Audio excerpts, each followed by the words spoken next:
لا یؤمنون ایمان ہی نہیں لاتے ہیں، ولما اور جب بھی جاءہم آئے ان کے پاس رسول من عند اللہ کی طرف سے مصدق و تصدیق کرتے ہیں لما اس کی جو معہم ان کے پاس ہے، نبذا تو پھینک دیتا ہے، فریق ایک گروہ من الذین ان لوگوں سے اوتوا الکتاب جو دیے گئے ہیں کتاب اللہ اللہ کی کتاب وراء ظہورہم اپنی پشتوں کے پیچھے، کأنہم گویا کہ وہ لا یعلمون جانتے ہی نہیں ہیں، واتبعوا اور وہ پیروی کرتے ہیں ما جو تتلو الشیاطین پڑھتے تھے شیطان علی ملک سلیمان دور حکومت سلیمان علیہ السلام کے، وما کفر اور نہیں کفر کیا سلیمان علیہ السلام نے، ولیکن اور لیکن شیاطین شیطانوں نے کفر کیا، یعلمون الناس وہ سکھاتے تھے لوگوں کو سحر جادو، وما اور جو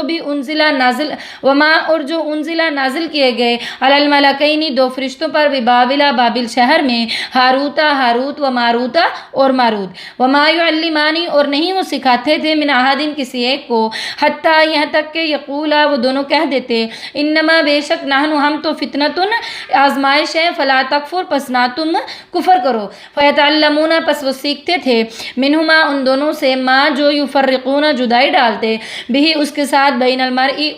آدمی کے درمیان و زوجہی اور اس کی بیوی کے درمیان، وما ہم اور نہیں ہے وہ بضارین نقصان پہنچانے والے بھی اس کے ساتھ من احد کسی ایک کو الا مگر باذن اللہ اللہ کے حکم کے ساتھ، ویتعلمون اور وہ سیکھتے تھے ما وہ چیزیں یضرہم جو نقصان پہنچائیں ان کو، ولا ینفعہم اور نہ وہ نفع پہنچائیں ان کو، وَلَقَدْ رَبَّتَ تحقیق عالمو جان لیا انہوں نے لمن اشتراہو کہ جس چیز کو خریدا ہے انہوں نے مالہ نہیں ہے ان کے لیے فی الآخرتی آخرت میں من خلاق کوئی بھی حصہ، وَلَبِئْسَ اور برا ہے ما جو شرعوا انہوں نے خریدا ہے بھی اس کے ساتھ انفسہم اپنے نفسوں کے لیے، لو اگرچہ کان ہوتے وہ یعلمون جانتے، ولو اگرچہ انہم یہ کہ وہ آمن ایمان لاتے، واتقوا اور ڈرتے، لمثوبتن تو البتہ ثواب کی جگہ ہوتی، ٹھہرنے کی جگہ ہوتی ان کے لیے من عند اللہ اللہ کے پاس، خیرون تو بہتر ہوتا، لو اگرچہ کان ہوتے وہ یعلمون جانتے۔ تو وَلَقَدْ أَنزَلْنَا إِلَيْكَ آیَةٌ اسے كَأَنَّهُمْ لَا يَعْلَمُونَ تک تو اللہ تبارک و تعالیٰ فرما رہے ہیں کہ یہودی ان پر جتنی بھی واضح نشانیاں آ جائیں پھر بھی انہوں نے کیا کرنا ہے، کفر ہی کرنا ہے، کیونکہ یہ نافرمان ہی ہیں۔ تو اللہ تبارک و تعالیٰ فرما رہے ہیں یہ تو ایک ایسے لوگ ہیں کہ یہ جب بھی کوئی وعدہ کرتے ہیں تو اپنے وعدوں کو توڑ دیتے ہیں اور اپنے وعدوں کی پاسداری نہیں کرتے ہیں، جب بھی کوئی رسول آتا ہے اس کی تصدیق نہیں کرتے ہیں، بلکہ کیا کرتے ہیں، اس رسول کے تمام احکام کو پس پشت ڈال دیتے ہیں، بالکل اسی طرح جیسے انہوں نے جانا ہی کچھ نہیں ہے۔ اور آگے وَاتَّبَعُوا مَا تَتْلُو الشَّيَاطِينُ سے اللہ تبارک و تعالیٰ وہ واقعہ بیان فرما رہے ہیں کہ جب حضرت سلیمان علیہ السلام کو اللہ تبارک و تعالیٰ نے ایسی بادشاہت عطا فرمائی ہوئی تھی کہ وہ ہواؤں میں سفر کرتے تھے،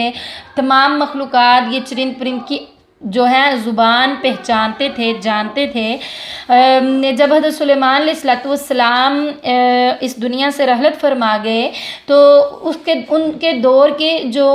شیاطین تھے، شیاطین کو حضرت سلیمان علیہ السلام نے یعنی جنوں کو اپنے قبضہ میں رکھا ہوا تھا نا اللہ تبارک و تعالیٰ کے حکم سے، تو انہوں نے بعد میں حضرت سلیمان علیہ السلام نے ایسا کیا کہ جو یہ جادوگر تھے ان کے تمام رجسٹر وغیرہ اٹھا کر اپنا ایک مخصوص جو دفتر تھا اس کے اندر چھپا دیے، دفن کر دیے۔ اب ان جنوں نے کیا کیا، حضرت سلیمان علیہ السلام کے رخصت ہونے کے بعد انہوں نے وہ رجسٹر نکال دیے اور لوگوں کو کہنا شروع کر دیا کہ سلیمان علیہ السلام کوئی نبی نہیں تھے، بلکہ یہ تو ان رجسٹروں کے ذریعے جادو کیا کرتے تھے اور ان کی بادشاہت قائم تھی۔ تو جو کمزور ایمان والے لوگ تھے وہ اپنے ایمان سے بھی پھر گئے، تو پھر اللہ تبارک و تعالیٰ نے کیا کیا، کیونکہ ان میں جادو بہت زیادہ پایا جاتا تھا نا، تو اللہ تبارک و تعالیٰ نے ان کی آزمائش کے لیے بابل شہر میں دو فرشتوں کو بھیجا جن کا نام ہاروت اور ماروت تھے، اور یہ تب تک لوگوں کو جادو نہیں سکھاتے تھے، کر کے نہیں دیتے تھے جب تک کہ بتا نہیں دیتے تھے کہ ہم اللہ کی طرف سے تم پر آزمائش بن کر آئے ہیں، لیکن پھر بھی وہ لوگ زیادہ ان میں جادو کیا چلتا تھا کہ جادو کرواتے کہ میاں بیوی کے درمیان جھگڑا ہو اور جو ہے نا آپس میں جدا جدا ہو جائیں۔ تو یہ تو شیطان بھی اس بات میں بہت خوش ہوتا ہے نا، حدیث میں ہے کہ جب شام کو شیطان کے تمام چیلے واپس جاتے ہیں جو ان کا مخصوص وقت ہے تو جا کر بتاتے ہیں جی میں فلاں جگہ پہ قتل کروا کے آیا، میں لڑائی جھگڑا یہ کروا کے آیا، وہ کروا کے، چوری کروائی، یہ کروایا. لیکن جب ایک آنے والا آتا ہے اور آ کر کہتا ہے کہ میں فلاں میاں بیوی کے درمیان جدائی ڈالایا ہوں، طلاق کروایا ہوں، تو اس کو اپنے تخت پر بٹھاتا ہے اور اپنے گلے لگاتا ہے. تو مطلب کہ یہ جو ہے یہ شیطانی کام ہے، تو یہ شیطانی کام ہی وہ سیکھا کرتے تھے. اللہ تبارک و تعالیٰ ہمیں ان تمام شیطانی کاموں سے محفوظ فرمائے. تو اللہ تبارک و تعالیٰ فرما رہے ہیں یاد رکھیے یہ جو جادو ہے نا، یہ بھی اللہ کے حکم کے علاوہ اثر نہیں کر سکتے ہیں، کسی کو نقصان نہیں پہنچا سکتے ہیں. اللہ تبارک تعالیٰ کا حکم ہو ہی تو ہی پہنچا سکتے ہیں. تو ہمیں اللہ تبارک تعالیٰ نے ان جادو وغیرہ سے بچنے کے لیے قرآن پاک نازل کیا. ہم پر نبی اکرم صلی اللہ علیہ وسلم کی فرمان موجود ہیں، ہم پر آیت الکرسی پڑھیں، ہم سورۃ البقرہ کی آخری آیات کی تلاوت کریں. بلکہ سورۃ البقرہ ہی اگر 41 دن کسی گھر میں پڑھی جائے تو جتنے بھی جن جادو کے اثرات ہیں وہ مکمل طور پر ختم ہو جاتے ہیں. اور جو ہے آخری نبی اکرم صلی اللہ علیہ وآلہ وسلم پر بھی جب جادو ہوا تھا تو آخری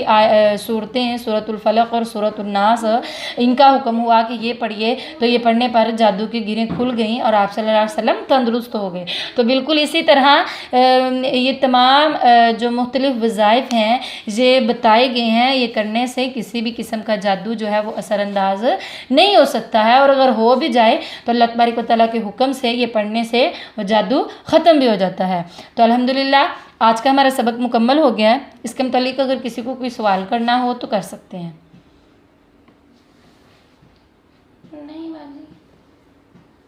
جی ٹھیک ہے، کوئی سوال نہیں ہے تو دعا پڑھ لیتے ہیں. سبحان ربک رب العزت عما یصفون وسلام علی المرسلین والحمد للہ رب العالمین. سبحانک اللہم وبحمدک نشہد ان لا الہ الا انت نستغفرک ونتوب الیک. السلام علیکم ورحمۃ اللہ وبرکاتہ.